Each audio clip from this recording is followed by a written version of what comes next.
इज्जत नहीं को। तो कबीरदास जी ने क्या उद्देश्य दिया कि भला किसी का कर न सको तो बुरा किसी का मत करना, और पुष्प नहीं बन सकते हो तो कांटे बन कर मत रहना। हज़रत मोहतरम किताब का नाम बताना, पेज नंबर बताना, पृष्ठ संख्या बताना, मंत्र नंबर बताना नसीमुल कादरी का काम है, और तलाश करना मेरे भाइयों का काम है। ना मिले नसीमुल कादरी का गिरबान पकड़ ले, और मिल जाए तो फकत इतनी दरखास्त है कि मेरे मुस्तफा का दामन पकड़ ले, और नफरतों की दीवार को गिरा दे, ताकि हम हर अहले ईमान का सर झुके तो एक बारगाह खुदा में झुके, और दिल झुके तो बारगाह मुस्तफा में झुके। हज़रत मोहतरम अब तेजी के साथ सुनिए, पंडित धर्मवीर उपाध्याय लिखते हैं, ओम अवतारण्यरथुरितम पृथ्वी मध्ये अग्निसकवारतम बलवंत स्वानम तेज बहादम सर्व उन्नम महापुरुषम पुरुषोत्तम शंभले अस्थानम गृहे विष्णु यस्वत्या गर्भमाधतम पृथ्वी पाल बरहरम कर्करहरम तमुष्यतम परंपरागत प्रमात्मम। यानी पंडित धर्मवीर उपाध्याय ने अपनी पुस्तक भाद्रम देश कोट क्षति के अंदर लिखा, ओम अवतारण्यरथुरितम पृथ्वी मध्य, यानी ईश्वर की ओर से अल्लाह की जानिब से एक नूर आएगा, एक अवतार आएगा जो जमीन के बीचों बीच विराजमान होगा।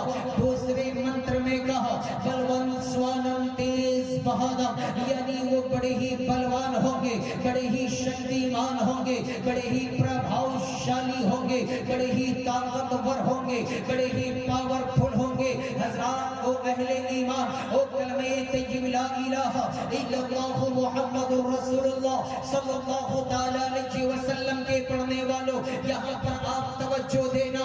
थोड़ी देर में नसीमुल कादरी आपके नबी की अजमत को अपने इल्म के मुताबिक बयान करने की कोशिश कर रहा है। पंडित धर्मवीर उपाध्याय ने कहा वो सबसे बड़े बलवान होंगे, वो बड़े ही प्रभावशाली और शक्तिमान होंगे, वो बड़े ही ताकतवर और पावरफुल होंगे। यहाँ पर एक सवाल पैदा होता है, यहाँ पे एक प्रश्न पैदा होता है, यहाँ पर एक प्रश्न एक क्वेश्चन बनता है कि वो पंडित धर्मवीर उपाध्याय, दुनिया में बहुत सारे मज़ाहिब व अदयान हैं, बहुत सारे धर्म हैं, लेकिन आप जिस धर्म से बिलोंग करते हो, आप जिस धर्म से रिलेटेड हो, आप जिस धर्म से मुंसलिक हो, आप जिस धर्म से वाबस्ता हो, यानी हिंदू धर्म से आप वाबस्ता हो, आपके हिंदू धर्म की पुस्तकों का जब मैंने अध्ययन किया है, उसका स्टडी किया है, उसका मुताला किया है, उसको मैंने जब पढ़ा है, तो आपके धर्म अनुसार मैंने एक किताब पाया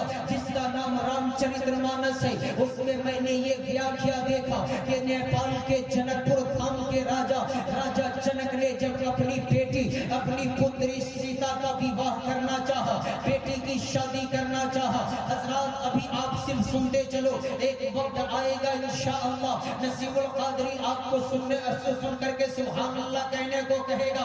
अभी आप सिर्फ सुनो, उलमाए किराम भी तशरीफ फरमा है, उनकी तारीफ से हमें कोई सरोकार नहीं है, लेकिन आप कहोगे फिर क्यों बयान करते हो, तो अज़मत मुस्तफा बताना मेरा मकसद है, अज़मत मुस्तफा आप तक के आपके ज़हनो दिमाग में उतारना मेरा मकसद है। पंडित धर्मवीर उपाध्याय से मैंने कहा आपने कैसे कह दिया, जबकि मैंने आपकी हिस्ट्री को पढ़ा, आपके धर्म की पुस्तकों को पढ़ा, तो राजा जनक ने अपनी बेटी के लिए ऐलान किया था कि जो इस शिव धनुष को भंग कर देगा, जो इस शिव धनुष को तोड़ देगा, उसके साथ मेरी बेटी की शादी होगी, उसके साथ मेरी बेटी का निकाह होगा, उसके साथ मेरी बेटी का विवाह होगा।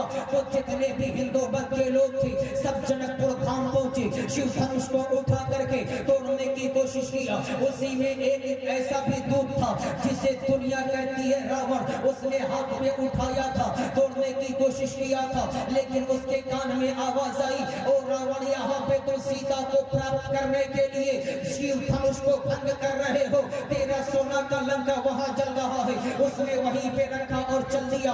लेकिन हिंदुस्तान की सरजमीन का एक राजा दशरथ का बेटा, जिसे आज दुनियाए हिंद जिसे रामचंद्र जी कहती है, वो आगे बढ़ते हैं, धनुष को उठाते हैं, दो टुकड़ों में बांटते हैं। जैसे ही धनुष को भंग किया है, जैसे ही धनुष को तोड़ा है, अब पूरे हिंदू मत के लोगों ने कहा बलवतम महाहा, अगर संसार में कोई बलवान है तो रामचंद्र जी बलवान है। यही तक महदूद नहीं, बल्कि श्रीलंका के साथ यानी मेघनाथ और उठमठ के बीच में जब लड़ाई हो गई, जंगें छिड़ गई, जब मेघनाथ ने लक्ष्मण के सीने में तीर मारकर उनकी प्राण को मूर्छित कर दिया, तो आप रामचंद्र जी परेशान हुए कि मेरे भाई की प्राण की रक्षा कैसे होगी। अब हनुमान जी आगे बढ़ते हैं, कहते हैं मैं आपका शिष्य हूं, मैं आपका भक्त हूं, मैं आपका बालक हूं, मैं आपका प्रेमी हूं, मैं आपसे प्रेम करने वाला हूं, आप मुझे आज्ञा दे। हनुमान जी को रामचंद्र जी कहते हैं जाओ द्रोणांचल पर्वत से संजीवनी बूटी उठा करके ले आओ। हनुमान जी गए, उनकी तारीफ के मुताबिक, अब क्या हकीकत है खुदा जाने या वो लोग जाने, हजरत मोहतरम बाएं हाथ पर जैसे ही हनुमान जी जैसे ही उस पर्वत को उठा करके लाने लगे, द्रोणांचल पर्वत को लाए, सुसेसन के घर शहीद लाए और संजीवनी बूटी को लेकर के आया।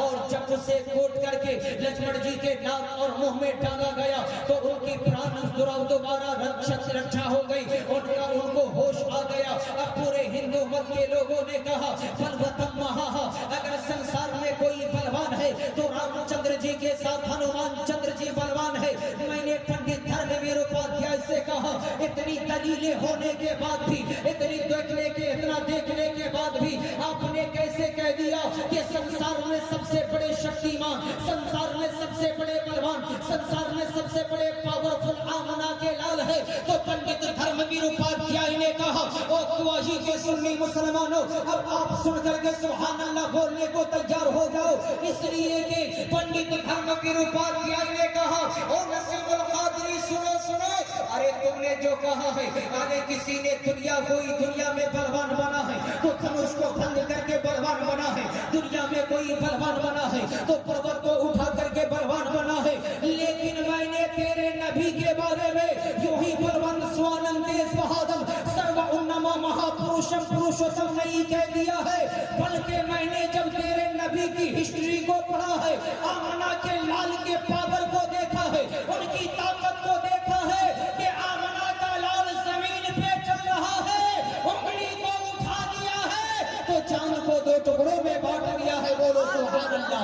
आमना का लाल वो है जब जमीन पर है, मकामे साहबा में अपने हाथ को उठा दिया है तो डूबे हुए सूरज को पलटा करके वापस कर दिया है। तभी तो अपने वक्त का मुजद्दिद हजरत आला हजरत इमाम अहले सुन्नत मुजद्दिद दीनो मिल्लत इमाम मोहम्मद रजा खान फाजिल बरेलवी अलैहि रहमा व रिदवान ने जब हमारे तुम्हारे नबी के पावर को देखा है, नबी की ताकत को देखा है, नबी की कुव्वत को देखा है, नबी की अजमत को देखा है, तो अपने कलम को उठाकर बरेली की टूटी हुई चटाई पर बैठकर कहते हैं ऐ कलम लिख, क्या लिखे कि सूरज उल्टे पांव पलटे। बोलिए सुभान अल्लाह। अरे सूरज उल्टे पांव पलटे, चांद इशारे से चाक, अरे सूरज उल्टे पांव पलटे, चांद इशारे से चाक, अरे अंधे नजदे देख ले कुदरत रसूल लाह की, अंधे नजदे देख ले। हजरत मोहतरम अल्लाह तबारक व तआला कुरान करीम में इरशाद फरमाता है कुल बिफज़लिल्लाहि व बिरहमतिही फबिज़ालिका फलयफ़रहू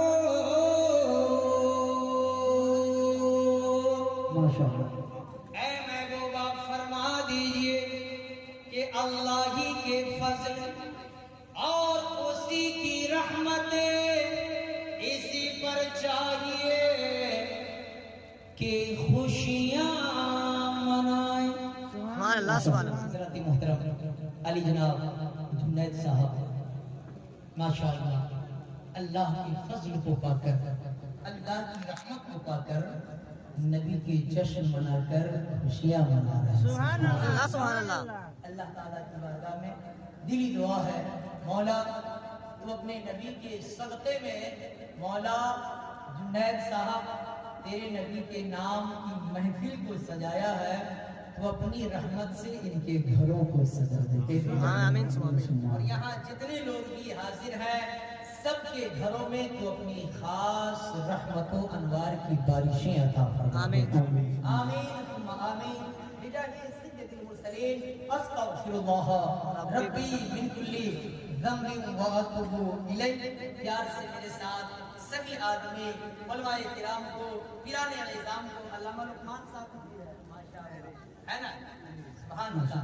इन लोगों को अपने लिए गवाह बनाकर एक बार दाएं हाथ को उठाइए, शहादत की उंगली को निकालिए, खुदा की वहदानियत की गवाही दीजिए। मैं पढ़ के चुप हो जाऊं तो आप बुलंद आवाज से पढ़ लीजिए, मैं पढ़ के चुप हो जाऊं तब पढ़ना है। पढ़िए ला इलाहा इल्लल्लाह मुहम्मदुर रसूलुल्लाह। एक बार और थोड़ी सी और आवाज बुलंद हो, ला इलाहा इल्लल्लाह मुहम्मदुर रसूलुल्लाह सल्लल्लाहु अलैहि वसल्लम।